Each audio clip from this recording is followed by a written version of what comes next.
بسم اللہ الرحمن الرحیم۔ السلام علیکم ورحمۃ اللہ وبرکاتہ۔ حضور اکرم صلی اللہ علیہ وآلہ وسلم فجر کی نماز کے بعد اصحابہ اکرام رضوان اللہ تعالی علیہم اجمعین سے دریافت فرما لیا کرتے تھے کہ تم میں سے کسی نے کوئی خواب دیکھا ہے؟ اگر کسی نے دیکھا ہوتا تو آپ صلی اللہ علیہ وآلہ وسلم اس کی تعبیر فرما دیا کرتے تھے۔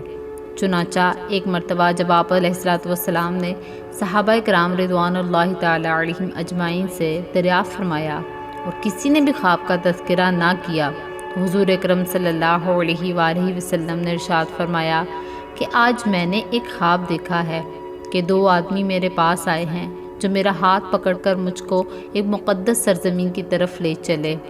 کیا دیکھتا ہوں کہ ایک شخص وہاں بیٹھا ہوا ہے اور دوسرا ہاتھ میں زنبور لیے ہوئے کھڑے کھڑے اس بیٹھے ہوئے شخص کے کلے چیر رہا ہے، اور جب ایک کلا گدی تک چر جاتا ہے تو دوسرے کے ساتھ بھی یہی معاملہ کرتا ہے، اور اتنی دیر میں اس کا پہلا کلا درست ہو جاتا ہے، مگر وہ شخص پھر اس کے ساتھ یہی عمل کرتا ہے۔ یہ دیکھ کر میں نے دریافت کیا آخر یہ کیا بات ہے؟ تو وہ دونوں کہنے لگے آگے چلیے۔ ہم آگے چلے تو ایک ایسے شخص پر سے گزر ہوا جو لیٹا ہوا ہے، اور دوسرا شخص اپنے ہاتھ میں ایک بھاری پتھر لیے اس لیٹے ہوئے کے سر کو نہایت بے دردی سے کچل رہا ہے۔ چنانچہ جب وہ شخص اس کے سر پر زور سے پتھر مارتا ہے تو پتھر لڑک کر دور جا پڑتا ہے، اور وہ شخص ابھی اس پتھر کو لانے بھی نہیں پاتا کہ اس کا سر پھر درست ہو جاتا ہے، اور پھر وہ اسی طرح اس کا سر پھوڑتا ہے۔ یہ ماجرا دیکھ کر میں نے دریافت کیا کہ یہ کیا قصہ ہے؟ تو وہ دونوں آدمی کہنے لگے آگے چلیے۔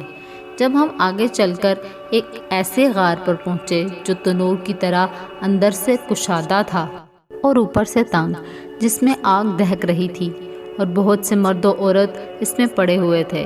جب آگ کے شعلے بلند ہوتے تھے تو وہ سب اوپر اٹھ آتے اور نکلنے کے قریب ہو جاتے تھے، اور جب آگ نیچے بیٹھتی تو اس کے ساتھ نیچے چلے جاتے تھے۔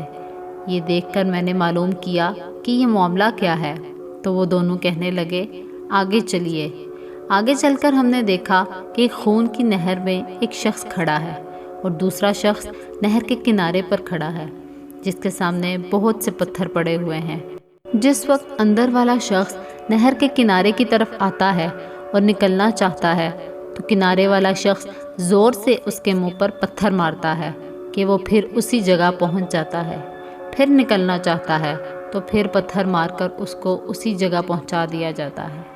اس حال کو بھی میں نے معلوم کرنا چاہا تو وہ دونوں کہنے لگے کہ آگے چلیے۔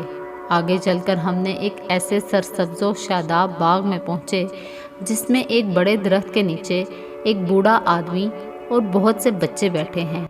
اس درخت کے قریب ایک اور شخص بیٹھا ہوا ہے جس کے سامنے آگ جل رہی ہے جس کو وہ دھونک رہا ہے۔ پھر وہ دونوں مجھ کو اس درخت پر چڑھا لے گئے جس کے درمیان میں ایک خوبصورت مکان تھا۔ وہ دونوں مجھے اس مکان میں لے گئے۔ اتنا عمدہ مکان میں نے بھی نہیں دیکھا تھا، جس میں بہت سے بوڑھے، جوان اور بچے موجود تھے۔ پھر باہر لا کر اس سے بھی اوپر لے گئے جہاں پہلے گھر سے بھی زیادہ عمدہ مکان تھا جس میں صرف بوڑھے اور جوان تھے۔ اب میں نے ان دونوں شخصوں سے کہا کہ تمام رات تم مجھے لیے پھرے ہو، آخر ان اسرار کی حقیقت سے بھی تو آگاہ کرو۔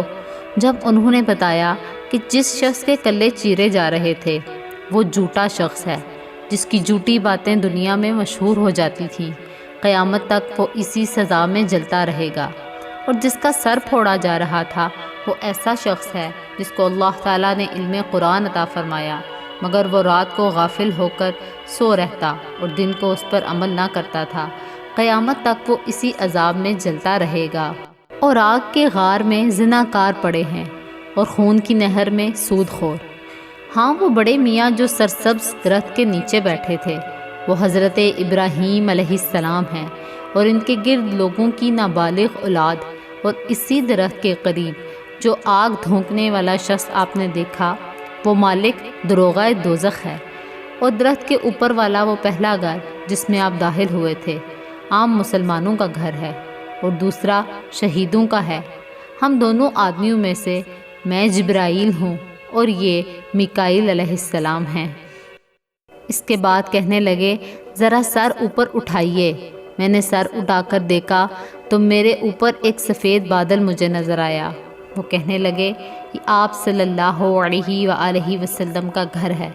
اس پر میں نے کہا کہ مجھے چھوڑو، میں اپنے گھر میں داخل ہو جاؤں۔ اس پر انہوں نے کہا نہیں، ابھی آپ صلی اللہ علیہ وآلہ وسلم کی عمر مبارک پوری نہیں ہوئی، اگر پوری ہو جاتی تو ابھی چلے جاتے۔ صلو علی الحبیب صلی اللہ علی حبیبہ محمد وعلی آلہ وسلم۔ ایسی مزید ویڈیوز کے لیے اس چینل کو سبسکرائب کریں اور بیل آئیکن پر پریس کر دیں۔ شکریہ۔